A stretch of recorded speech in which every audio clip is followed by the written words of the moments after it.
Welcome back to Talking Terps, Talking Terpenes, technically, Cherry Blossom CBD series on terpenes. Terpenes are the flavor and aromatic component of plants. We're specifically talking about hemp and cannabis plants in this particular show. Each week for the next 10 weeks or so, we will be highlighting one of the many, beneficial terpenes found in hemp and other cannabinoid-rich plants. Last week we talked about myrcene and the healing and curative properties of that particular terpene. And if you missed that, you can check that out on Facebook or the Cherry Blossom YouTube channel, on Cherry Blossom CBD channel on YouTube. Some of our other outlets like Twitter and LinkedIn, we're starting to post there a little bit more, but those are the two primary. But today we're discussing linalool. Linalool is a monoterpene found in over 200 different plants aside from cannabinoid rich plants, including herbs, certain spices, citrus, flowers, mints, rosewood, laurels, and birch trees. Often referred to as, it has a pleasant and somewhat floral scent, but it's often kind of associated with lavender. So it's floral, somewhat spicy, with some woody undertones. Smell is, again, associated with lavender. And linalool has been around like for thousands of years. People have been using this particular terpene as a sedative and a sleep aid for over thousands of years in different cultures throughout the world.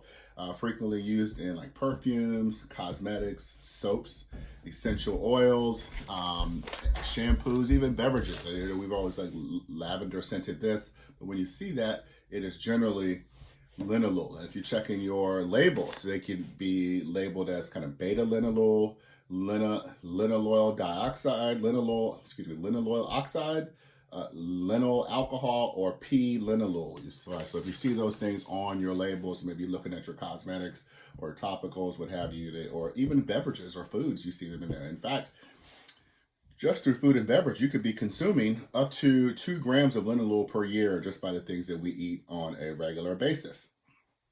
And one of the main reasons that we do this particular segment is that we have been exploring sort of the interplay between cannabinoids and terpenes. I think over the last couple of years, people are getting more and more familiar with cannabinoids, but not as much with terpenes. And more research over the last couple of years has been coming out about that. So that's why we're talking about it. And so we kind of understand the interplay. And the interplay that I'm talking about is how these things are affecting you post-consumption.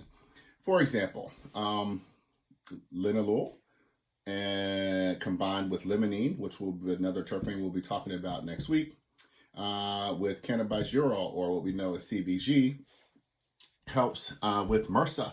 MRSA is the most treatment-resistant form of staph infection. So it helps, I'd say cure, but treat those symptoms.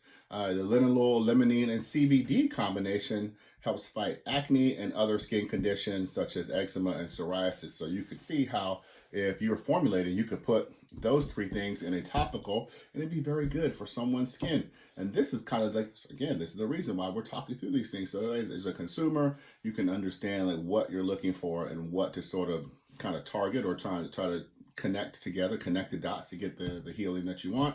And for operators and businesses, you kind of understand how to communicate to your customers things that, or the combination of cannabinoids, terpenes, what have you, that can benefit them in their certain ailments. Lastly, the THC CBN, which is cannabinol, another minor cannabinoid, and linalool can enhance sedative effects. Usually, one of these cannabinoid terpene combinations when THC is that cannabinoid, it usually is highlighting the sedative effects, and that kind of makes sense.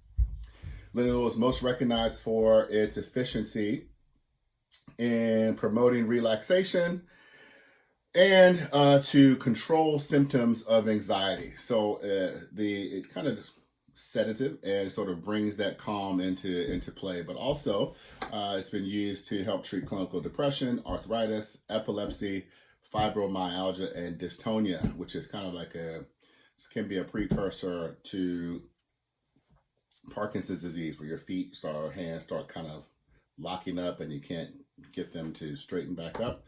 But also, linalool is an antidepressant, analgesic, which is pain relieving, anticonvulsant, and anti-inflammatory, a powerful anti-inflammatory. So let's talk about some other things. So, a little clinical research. Clinical research identifies linalool as helping in treating illnesses such as lung damage caused by tobacco. Excuse me, it's hot today. Alzheimer's, and a reduction of opioid abuse in post-operative patients. Another 2016 study suggested that linalool reverses the histopathological hallmarks of Alzheimer's and can help restore cognitive and emotional functions via its anti-inflammatory properties. And I don't know exactly how it's doing that, but I do understand with someone who's had a couple surgeries, reduction of inflammation can really, and no matter where in your body, even in your brain, can help a lot of different things. Obviously, generally, if there's something that is inflamed, that is tired, it's kind of a signal that something's going on, and it's like it's trying to help, cure, treat, what have you.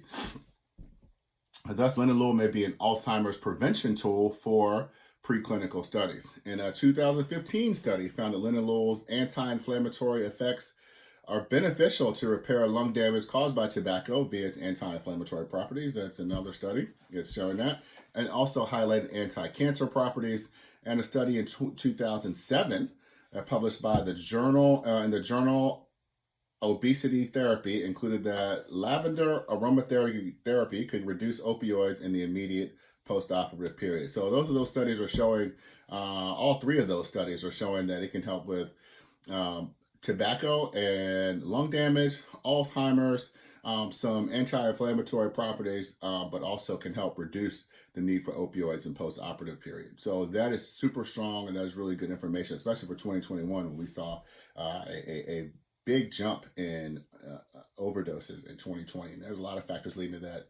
And I'm not saying that hemp or cannabis is going to cure all those things, but if it could be even just a modest amount of help in curing that particular crisis, then I think that'd be a wonderful thing. So that is all for today. If you have any questions, please put them in the comment section. But we're going to be back next week with limonene. Limonene is, as you say, sort of like citrusy, lemony. You probably find limonene in the skins or even in the juices of some of the, probably more in the skins and oils and resins of lemons and things like that. But as we know, terpenes are found all throughout the plant kingdom. And we are going to talk about how those are found in hemp and cannabis. So join us next week, talking terpenes, and we will be back on Wednesday with a What the Hemp Wednesday hemp news all around the world and all around the country. So until then, please share this with your friends and family, your coworkers, your colleagues, but always feel free to like, subscribe, share, and comment. Thank you very much, and have a great day.